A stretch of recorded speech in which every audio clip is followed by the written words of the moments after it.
Well guys, welcome back to another video. Today I'm going to do a one-take video. I'm just challenging myself because I wanted to make a video, but I kept forgetting. Actually, no, I didn't forget. I simply had other things to do that this thing ended up being in the back burner for quite a while. Anyways, because I've not been making a video for, I think, a week and probably a half, I just desperately want to get something out of the window. So here it is. Right, take a look at these two numbers. And I'm going to read those numbers out in full. But all I know is that exactly one of them is prime. But which one? It might be difficult to answer this on the spot. So we can make some educated guesses, rather, what I would say is testing. Okay. So as you can see, both numbers are not even numbers, they're odd numbers because they end in 9 and 3 respectively. Because of that, these two numbers cannot be divisible by 2 or any of its multiples, such as 4, 6, and 8. Obviously, we only need to check for primes, but it's just worth mentioning that maybe some people might not realize that you can simply check for primes when it comes to you can simply check for divisibility by primes when it comes to divisibility as a whole. Anyways, it is not divisible by 2 and any of its multiples. If you add up all the digits of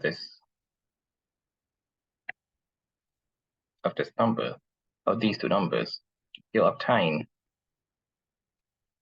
40 and 41. And you know where this is going. These two numbers are not divisible by 3, and therefore these two numbers in 4 not divisible by 3. And also 9. The next one we're going to check is 5, and it's easy to check because the last digits of the two numbers are neither 0 nor 5, so it is also not divisible by 5. And 7 is unfortunately something that I usually forget.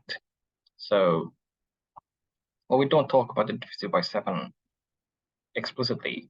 I'm just going to give you the result when I plug these two numbers in and divide them by 7 in Google Calculator. There you go.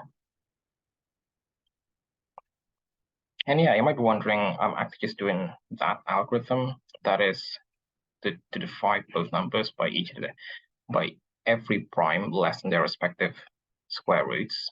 But notice the square roots are these: 11,000 and 20,000. Obviously, if you have to check this by hand, it'll be tedious. If we were to check this by computer, I have no idea.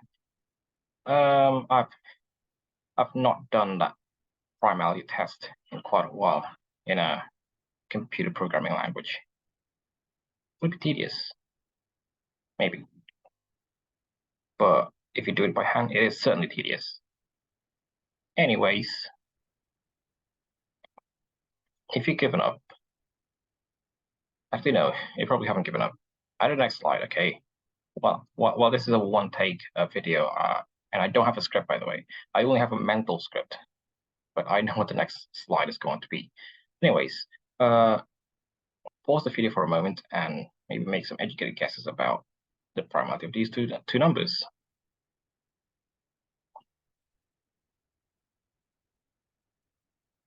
Okay.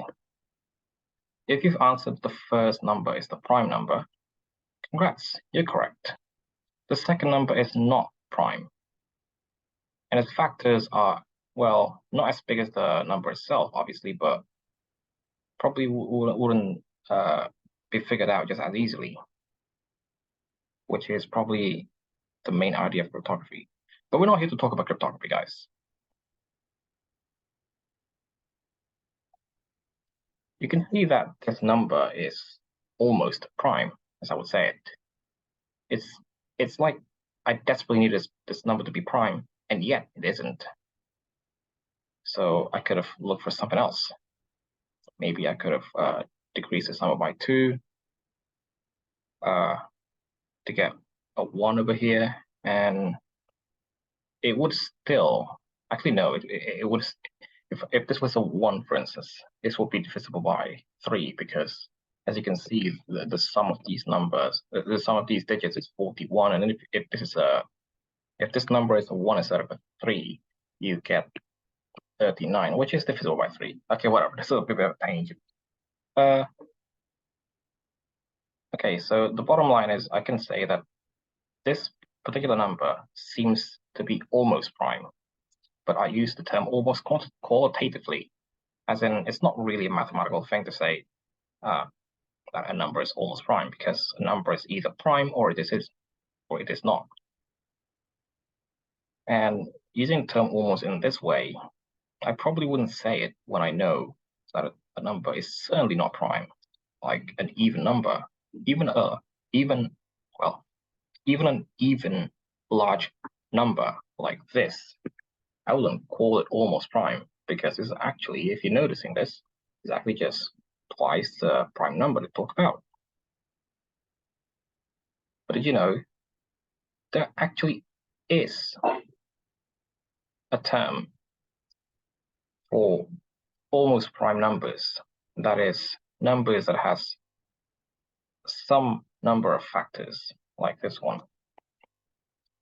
Notice that this number has 2 factors.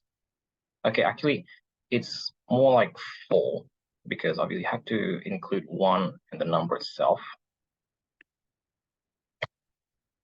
But if you look away from the non-trivial factors, you'll see that there are only 2 other factors of this number, and this is precisely what we're looking at, just prime factors. And this is what we'll be talking about: k almost prime numbers. Okay, so this is actually a definition, and it's quite easy to follow. A number is k almost prime if it has k prime factors with repeat factors allowed. If we start off by something simple, we take a look back at the previous number, the previous non-prime number. We know that this number has 2 prime factors, and yeah, we only count prime factors. 1 is not prime, and neither is the number itself, so it doesn't count to the calculation of k. So this big number is actually a 2 almost prime. And about the repeat factors part, if we were to multiply the prime number that we obtained earlier by 9, then we will get this number, which is a 3 almost prime, because it is a multiplication of 9, and 9 is 3 squared times the prime number itself. So you have 1, 2, and 3 prime factors. Now, you see, we have like low numbers of almost prime, so we can go bigger by getting a small number. And yeah, apologies for the sudden change in font, because I just realized that maybe using the equation is a bit tidier. Anyways, take a look at 21,600, a much smaller number than either of the 2 numbers we talked about. It's easy to see that this is 216 times 100, so 6 to the power of 3 times 10 to the power of 2. And then if you expand 6 and 10, if you expand 6 and 10, you'll get this. And then if you were to collect like bases, so 2 and 2, yeah, that's the only like base, you obtain this. And if you write out the factorization in full, you would be writing 2 5 times, 2 times like that, 5 times 3 times 3 times 3 times 5 times 5. So basically, you're just counting the number of prime factors, and you don't worry about it. You don't worry about repeat factors. You just count them. So you have 5, 3, 2, and because of that, this number we have is a 10 almost prime. But really, we don't need to check only big numbers. Even small numbers that we know is not prime can we check for it? Like the number 4. In fact, the number 4 is the smallest to almost prime number. Actually, if you don't like the fact that we have to count factors, which seem to be not very mathematical, well, there's actually a mathematical way of expressing k in the k almost prime. So recall that a number can be written as this, like p1 and 1, with p1, p2, k, k, l are primes. So p1 and 1, p2 and 2, all the way p, l, and l. Then a is a an almost prime number with its degree, if you will, being the sum of the ni, with I going from 1 to l. Prime.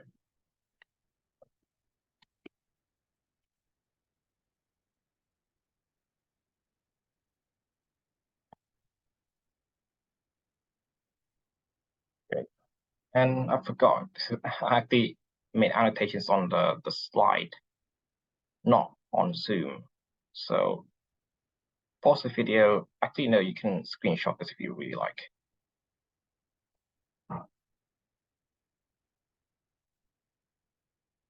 What about the primes that we usually know? Well, they are 1 almost primes, because like if you have a number like 7 is just 7 times 1, and it only has 1 prime factor, which is itself. And because of that, they are exactly 1 almost prime. Yeah, it's kind of weird. A prime is an almost prime in this when we discuss about the numbers in this manner. Now I'm thinking, why do I even need to know about this? It seems to be just another way of classifying natural numbers or partitioning them. And you're right, it only serves as a way to talk about numbers in a different way, although ultimately the same. Just like you know that a natural number is either prime or not prime, a natural number is k almost prime for some natural number k. So technically every number is almost prime. It's like when you score like 50 out of 100 on a test and say that it's almost perfect. Because, well, 50 is almost 100 by that metric. Yeah, you can see that, for instance, if we take a look at this, like you seriously think that a number with 10 factors, 10 prime factors, and probably many more factors, I'm not going to go into that, is almost prime. No way. But apparently, because of this definition, it is almost prime. Okay, now we move on to some simple properties that I took from Wikipedia. Okay, don't laugh. I just did this because I really liked it. Okay, the first one is that the small scale almost prime is 2 to the power of k. This is, I don't know, it's probably very trivial, but it is a property nonetheless. You see, remember that a number is a k almost prime.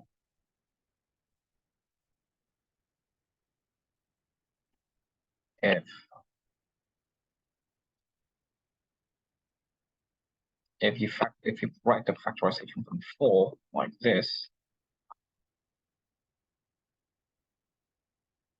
then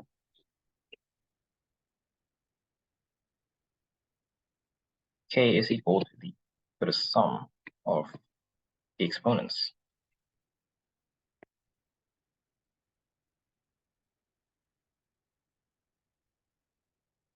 Or rather, to make it less confusing, you would just be writing like something like p1 times p1 times p1 all the way to like n1. Actually, we don't even care about this. We just multiply this by some other times, and then the total number of prime factors in this multiplication needs to be equal to k. So you need to have k multiplications to make, sorry, and then this becomes a k almost prime.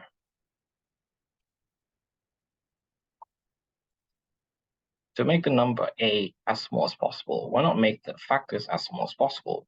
And the smallest prime factor is 2. So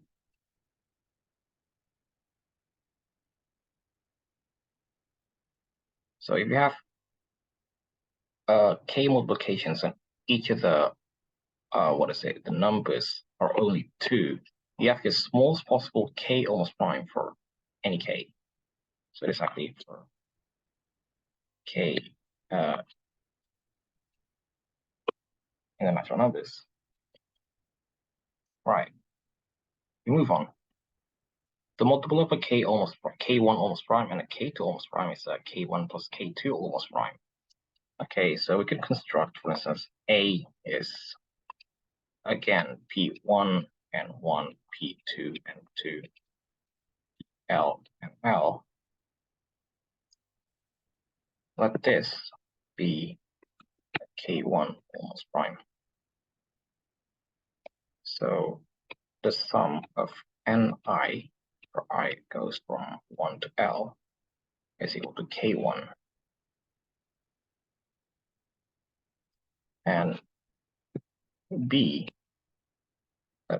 we let b to be the k2 almost prime, and then we're going to name it q1 m1, q2 m2, ql, not l. Oops, how do you erase things here?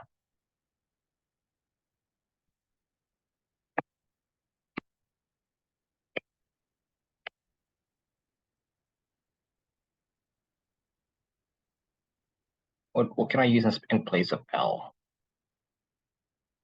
Well, okay, damn it. Lambda then. I have no idea. So, not an m again. Can't erase. Rather, I can, but it's kind of tedious. Q lambda m lambda is a k2 almost prime.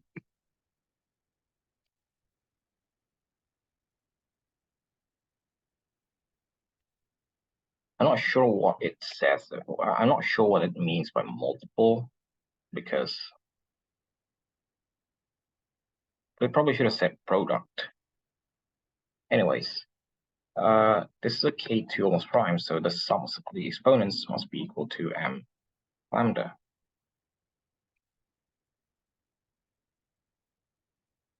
Sorry, again, this is an I.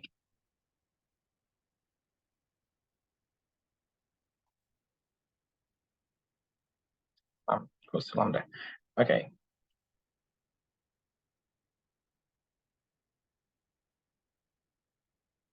If you multiply the two numbers, you simply, in its simplest form, you simply copy this into the first block of multiplications.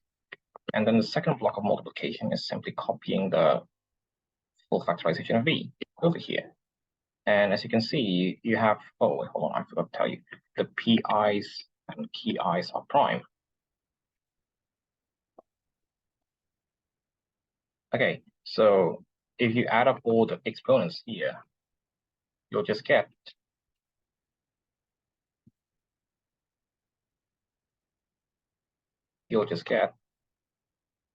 nothing but k1 plus k2. Easy.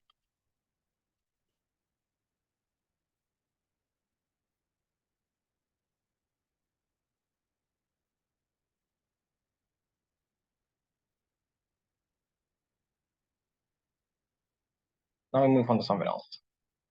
K almost prime cannot have an n almost prime as a factor for n greater than k.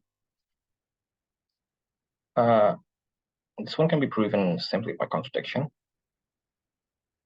So we're talking about factors here. We're not talking about prime factors. We're talking about factors in general. Like if you have 24, then its factors are 1, 2, 3, 4, 6, 8, 12, 24. We're not talking about only 2 and 3, because this is like 2 to the power of 3 times 3. We're talking about all the other factors as well. And notice that this is a 4 almost prime, yet but none of the factors are 5 or greater almost primes. There's a 1, 1, 2, 2, 3, 3. Well, I'm not going to write it down too rigorously here, but you can see intuitively why. If a number does have an almost prime whose degree is greater than the k almost prime itself, like for instance, a is an k, no, not n.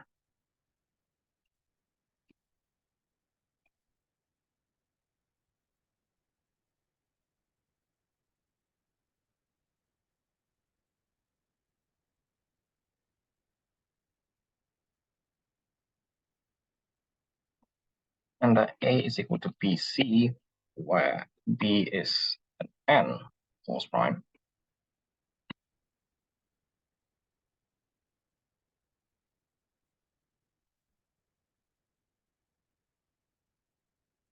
Then you can factorize b into a multiplication of n numbers.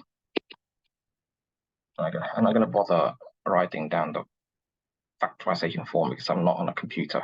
I mean, I am on a computer, I'm not on LaTeX or anything, where I can just copy and paste. So, but remember that a is a k almost prime, so its multiplication needs to have k numbers. So if you have already more numbers to be multiplied in the first term here, what will the second number have to balance out the fact that a is only k almost prime, yet there are already more numbers being multiplied in the first factor? Would C have negative factors? Negative number of factors, by the way? Of course not. So this leads to a contradiction.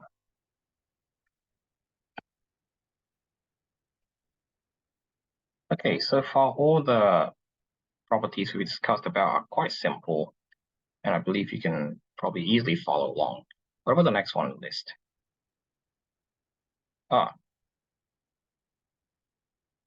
What? I'm sorry? What is this thing? Okay, I'll be honest with you, I'm not qualified to talk about this. I'm not a number theorist. I took one number theory course, and all I know is simple elementary number properties and none of these log things. Sorry about that. Oh, by the way, did you realize that even Wikipedia says, oh, it's not even relevant? Anyways, I think that's all that I can share to you. And it's got a unique video to make. Anyways, see you guys next time. I don't know if I should be coming back to discussing about problems again. I mean, I suddenly have like a whole bunch of problems in my university. I don't know, I mean, like, I some test problems from university that I remember that I couldn't solve. There's so many of them, dude. But I figured out that if I were to discuss every single one of them, it would take up too much time. But I'll try. Anyways, see you next time.